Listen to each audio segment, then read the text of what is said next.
Programa Visão Espírita. Apoio. Livraria Espírita Guilom Ribeiro. Há 50 anos divulgando o livro e a doutrina espírita.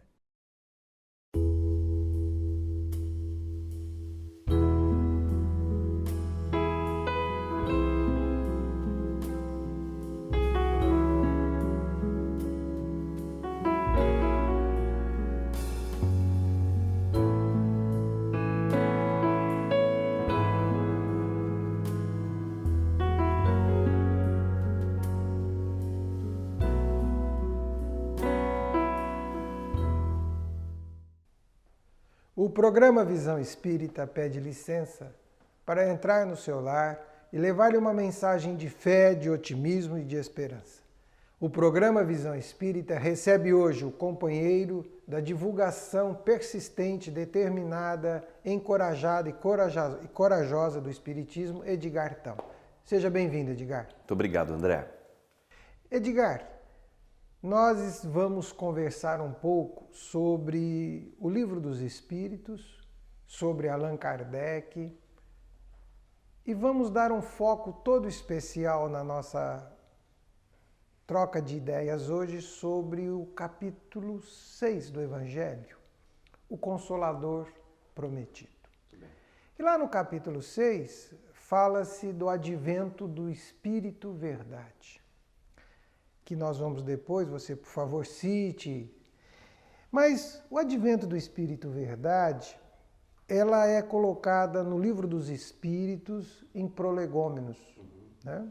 Inclusive, quando lançamos o Visão Espírita, estava lá, na abertura do Visão Espírita, a citação do Espírito Verdade dos livros. Muito bem.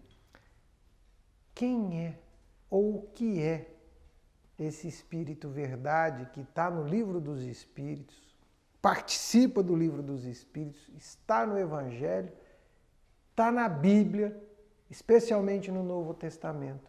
O que é o Espírito Verdade? André, essa é uma pergunta instigante.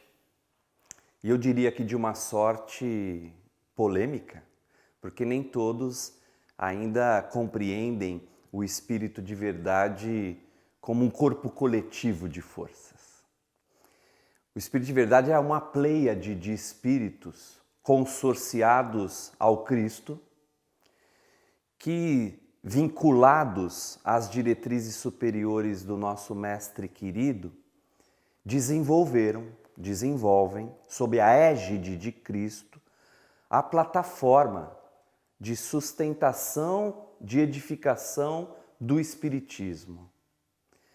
O Espírito de Verdade, portanto, resgata aquela promessa de Cristo, do Consolador Prometido, feita por Ele próprio há 2000 anos atrás, quando traz o Consolador Prometido como instrumento libertador de consciências, que evidentemente se caracteriza com a plataforma que o Espiritismo se edifica. Essa pleiade de espíritos superiores, irmanados com um único propósito, de esclarecer e orientar a humanidade, de vivificar as exemplificações e as lições do Cristo em nosso cotidiano, evidentemente, por si só, portanto, é um corpo coletivo de ideias, de intenções, de vida, promovido pelo próprio Cristo em nós mesmos. Portanto, o Espírito de Verdade, entendemos nós, não é um Espírito, ou a personificação de um Espírito, mas um corpo de espíritos que, uníssono a Jesus, por Ele e através dele, nos ensina. Nós temos uma situação para refletir juntos. Sim. Ao longo da história da humanidade, todas as grandes crenças, aquelas que já sucumbiram pelo próprio tempo e aquelas que estão vivas até hoje, estão ligadas a um referencial. Claro. Vem o Espiritismo e fala do Espírito de Verdade e coloca uma estrutura de conjunto. de equipe, de trabalho solidário, de vários contribuindo e pensando simultaneamente. Como explicar? O Espiritismo vem trazer algo de novo com o Espírito Verdade ou vem trazer um avanço na forma pelo qual precisamos entender como Deus cuida de todos nós aqui para que possamos entender Deus? Como fazer isso? Temos uma mudança aí? Temos sim. Kardec vai dizer, num determinado momento, no livro O que é o Espiritismo, de 1859, que o Espiritismo se alicerça nos ensinos exclusivos, portanto, na revelação, dos Espíritos. E que não é uma ideia dele, tampouco é uma ideia de alguém, tampouco é uma ideia de uma coletividade de pessoas, mas um conjunto de ideias dos Espíritos. E, evidentemente, eles aí, portanto, de alguma forma se instrumentalizam em trazer uma outra revelação, não essencialmente nova, porque ele próprio, Kardec, vai afirmar que o Espiritismo está na natureza, ele é da lei da natureza. Portanto, ele existe desde sempre e não traz fundamentações novas, muito embora se apresente com explicações, com racionalidade que até então não existia. Porque também nessa revista, nesse livro, O que é o Espiritismo, Kardec vai afirmar que o Espiritismo deve atender aos anseios e expectativas do homem racional, como um agente libertador de consciências. É como se nós nos desapegássemos de algemas, de grilhões que nos mantêm ainda vinculados a crenças não raro paralisantes, a ideias muitas vezes intransigentes, a posturas essencialmente dogmáticas. O Espiritismo, portanto, nasce no momento de efervescência da racionalidade humana, na França do século XIX, para atender exatamente estes anseios do entendimento lógico e mais profundo da realidade que nos cerca. Então, se nós vemos, evidentemente, que muitas das religiões são alicerçadas num homem, numa figura, o Espiritismo é alicerçado num corpo de ideias. Quando Jesus afirma eu e o Pai somos um, ele não se identifica tão exclusivamente a Deus, senão pelas ideias, pelos propósitos, pela postura, ou seja, pela essência divina que lhe era peculiar. Mas, sobretudo, como um vanguardista da palavra de Deus junto aos homens. Essa revelação, ou melhor, essas revelações, porque iniciou-se com Moisés, como a primeira revelação, depois aprimora-se com Jesus, como a segunda revelação, e o Consolador prometido por ele mesmo, como a terceira revelação. Vejamos que são graduações crescentes para o entendimento igualmente crescente da criatura humana. Quando você tem um conjunto de ideias, quando você tem uma estrutura pensante, trazendo estes conceitos que se somam historicamente, porque uma vai, você pode tirar o lado da lei humana, da lei civil da primeira revelação, com Moisés, você fica com a essência, os 10 mandamentos. Claro. Os 10 mandamentos continuarão sendo 10 mandamentos daqui 100 mil anos. São eternos. Não vai mudar, é os 10 mandamentos. Claro. Jesus, nós notamos aí um planejamento, uma proposta de ações que estão sendo encadeadas, né? Encadeadas. Ou seja, todo este processo da vinda do Espiritismo atende a um plano, atende a um projeto. É indiscutível, atende o projeto de aperfeiçoamento da alma humana. Deus nos criou em similitude de condições. O Espiritismo nos ensina que os espíritos são criados simples e ignorantes. sem conhecimento e, evidentemente, na simplicidade mais pura que podemos abstrair. Muito bem. Somos criados assim para que nós próprios, no caminho ascensional à evolução que nos é própria, cuja fatalidade é gloriosa, como sabemos, seríamos detentores do mérito de nossas próprias conquistas. Ora, Deus sabendo disso, Jesus sabendo disso, sabendo que nos cria com o potencial divino, mas que essencialmente esse esforço de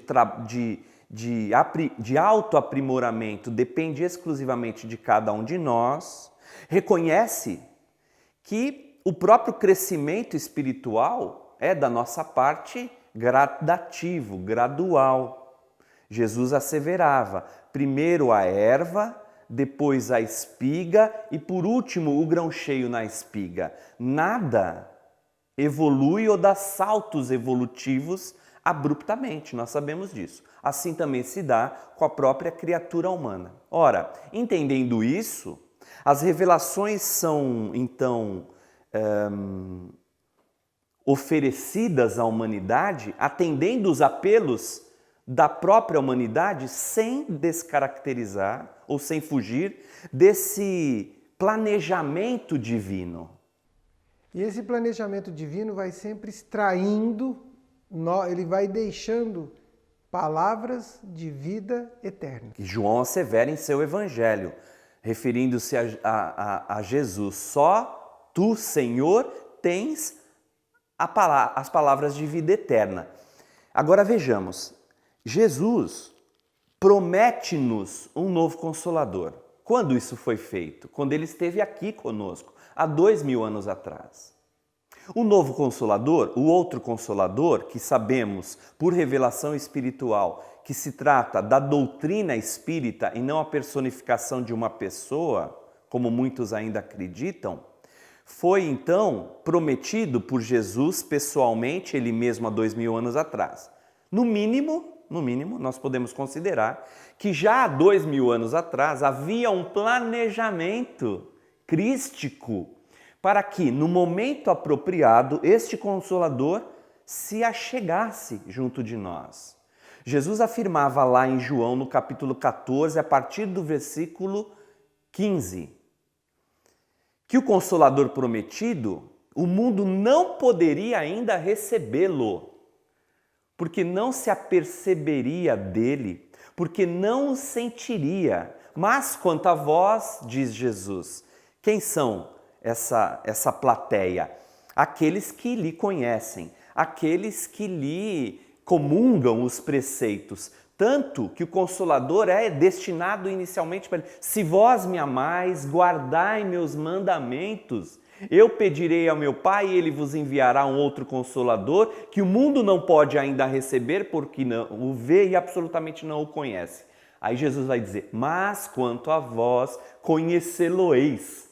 Por quê? Porque ele estará convosco e permanecerá entre vós eternamente.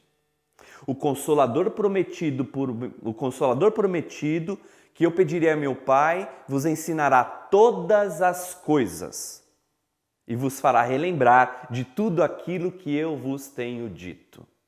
Ora, nessa assertiva, nessa afirmação, Jesus já deixa muito claro, eu não consegui ensinar todas as coisas, eu não pude ensinar todas as coisas, porque ensinar todas as coisas implica numa plateia permeável a esse ensinamento. Nós não temos condições, e não teríamos, como lá também não, em apreender todas as coisas. Eu diria até, André, e amigos e amigas, que até hoje nós ainda não apreendemos as coisas do Evangelho de Jesus. Quiçá conseguiríamos encontrar condições íntimas, portanto, para aprender esses ensinos superiores naquele momento, naquela circunstância, com a mentalidade daquele povo, naquele contexto histórico, social, geográfico, religioso que nós vivíamos até então. E dentro desta proposta, nós vamos encontrar a vinda do Consolador prometido, Nosso telespectador, caso queira referendar, eu estou aqui com o Novo Testamento, né? no capítulo 14, né? que o Edgar acabou de citar, e você pode ir lá, textualmente está escrito: eu vos enviarei o Consolador prometido. Historicamente, voltando um pouquinho na nossa conversa, nós sempre ficamos presos a um nome. Sempre a humanidade, pelo menos a humanidade do lado ocidental, judaico-cristã, que acredita e que tem crença e pratica, desenvolve, cada um ao seu modo, ao seu tempo, ao seu entendimento, as verdades de vida eterna de Jesus, ainda aguardam este Consolador. Por que será que nós não conseguimos, ou o mundo ou as pessoas ainda não conseguiram? E uma coisa que me chama muito a atenção também atualmente, o pouco que se cita o Novo Testamento.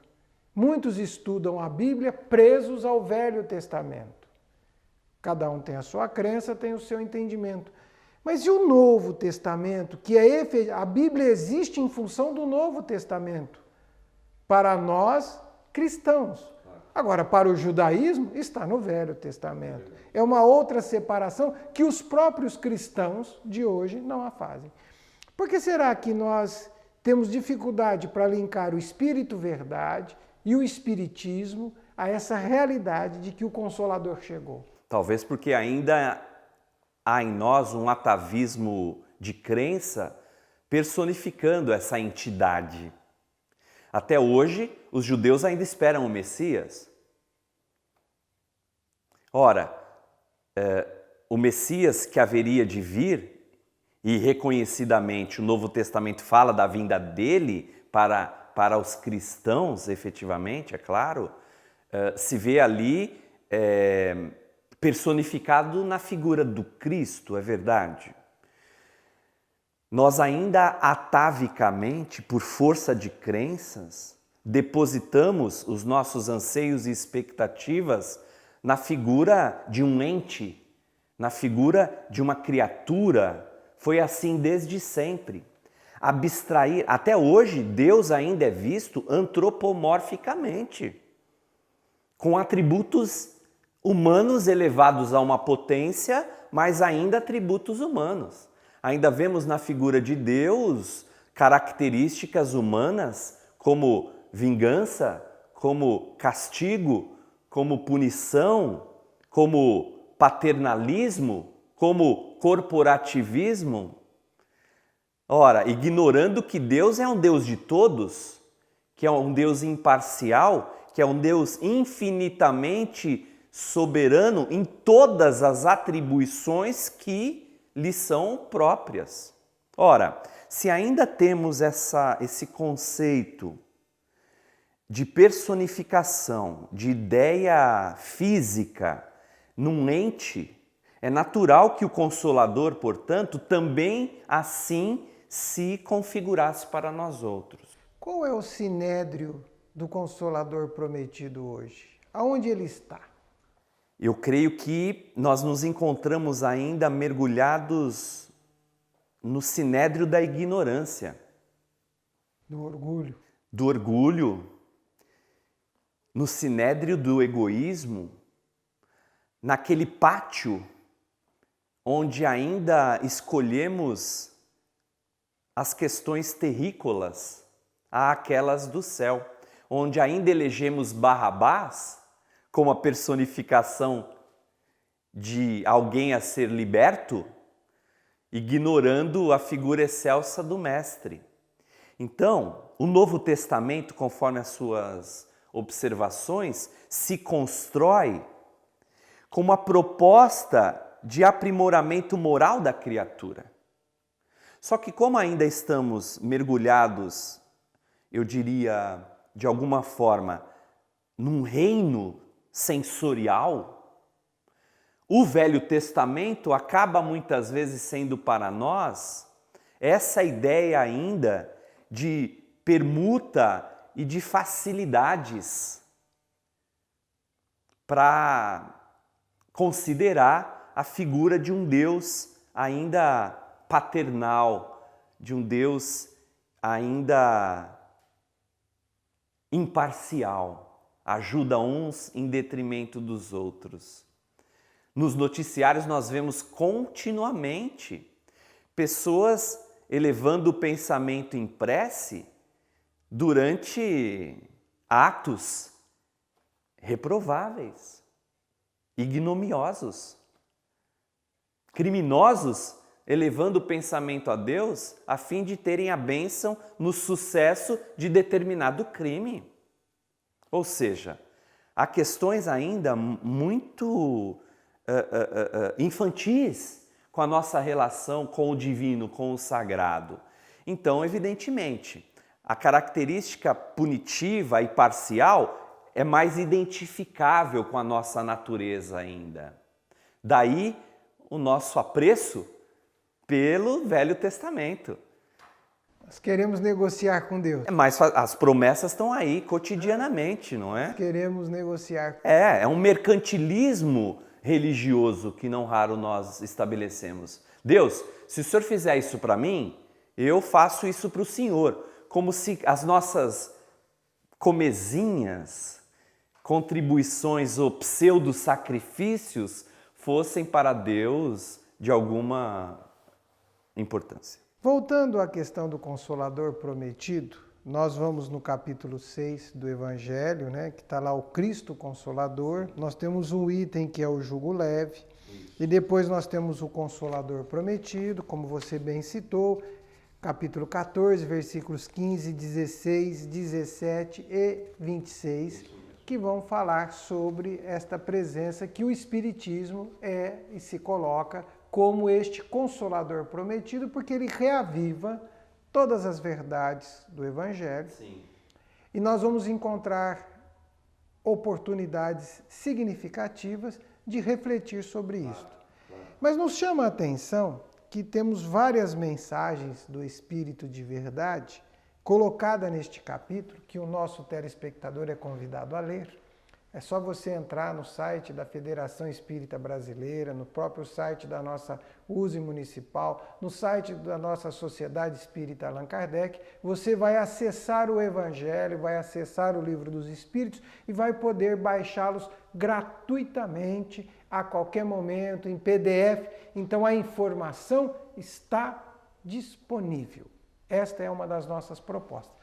E chama atenção aqui, Edgar, que eles assinam como Espírito de verdade e, num determinado trecho, ele escreve assim: estou muito tocado de compaixão pelas vossas misérias, pela vossa imensa fraqueza, para não entender a mão segura aos infelizes transviados, que, vendo o céu, tombam no abismo do erro.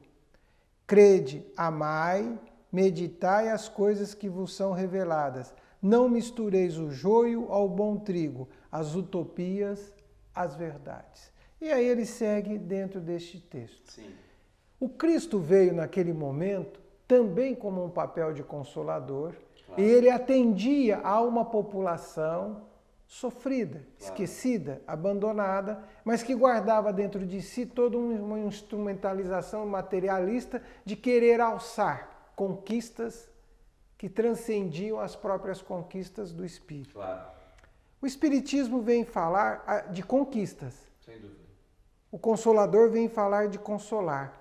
Do que o Espiritismo, que é este Consolador, o que ele vem trazer para nós hoje?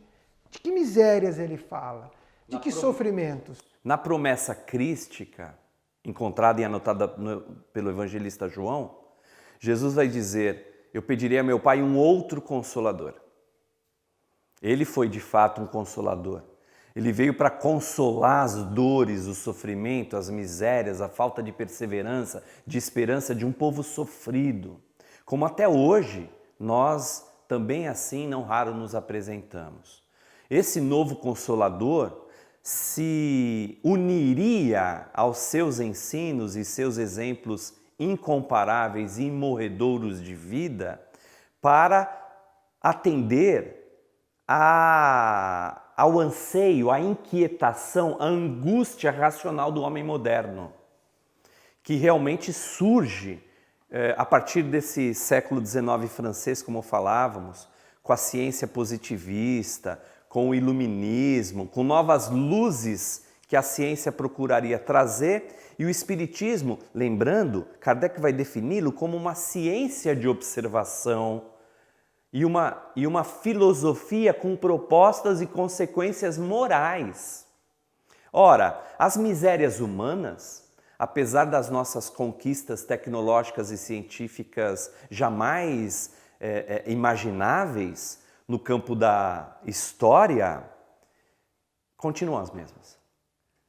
Essencialmente, nós temos as mesmas inquietações e angústias do homem da época de Jesus, porque ainda não compreendemos a superação dos desafios de aprimoramento humano com o próprio aprimoramento moral. Apesar dos avanços intelectivos da criatura humana, as nossas dores, as nossas angústias, as nossas inquietações são as mesmas. O sofrimento de uma mãe de hoje que perde o filho amado é o mesmo sofrimento de uma mãe de 2, 3 mil anos atrás. Se Jesus, portanto, traz os ensinos transformadores para a alma, objetivando o acesso ao Pai através dele, o Espiritismo se dignifica, portanto, elucidando, racionalizando, interpretando, ensinando as lições de Jesus, especialmente, de uma maneira ainda mais não, mas totalmente descortinada. Daí, portanto, nós identificarmos que o sentimento crístico de amor com a humanidade permanece desde sempre entre nós. Se Jesus estendeu as mãos aos sofredores no passado, ele continua fazendo o mesmo e estendendo-as ainda ao sofredor do presente. Por isso mesmo está compadecido, conforme a mensagem, está cada vez mais amorosamente zeloso pela criatura humana e criando novas e, eu diria até, perpétuas condições para que a criatura humana, de fato e decididamente, possa crescer ao seu encontro, ao regaço divino. Edgar, o tempo é célere. Pedimos que você, o advento do Espiritismo, que você nos deixe uma mensagem sobre o advento do Espiritismo, sobre o Livro dos Espíritos, esse livro que nos orienta, que nos esclarece, que nos abre horizontes. O diálogo estabelecido entre Moisés e os Espíritos, nasce o Decálogo, a Tábua dos 10 Mandamentos. Do diálogo estabelecido entre Jesus e os seus, nasce o Novo Testamento. E do diálogo estabelecido entre Allan Kardec e os Espíritos Reveladores, nasce o Livro dos Espíritos. Portanto, vejamos que, desde sempre, a humanidade dialoga com os seres interexistenciais, com os seres metafísicos, fora da nossa física. E, desde sempre, portanto, esse diálogo estabelece em profundas e definitivas orientações para a felicidade da criatura humana. O Cristo continua dialogando conosco desde sempre e até hoje. E esse diálogo nos favorece para novos entendimentos, para um crescimento igualmente definitivo para a sua seara de amor. A doutrina espírita, portanto, vai pavimentar essa trajetória, esse caminho ascensional que todos indistintamente procuramos. O Visão Espírita agradece ao Edgar pela presença, agradece pela sua audiência, pelo seu carinho, por estar conosco nos domingos, ao longo da semana, participando do Visão Espírita. Muito obrigado pelo seu carinho. Muito obrigado, Edgar. Muito obrigado, Saulo.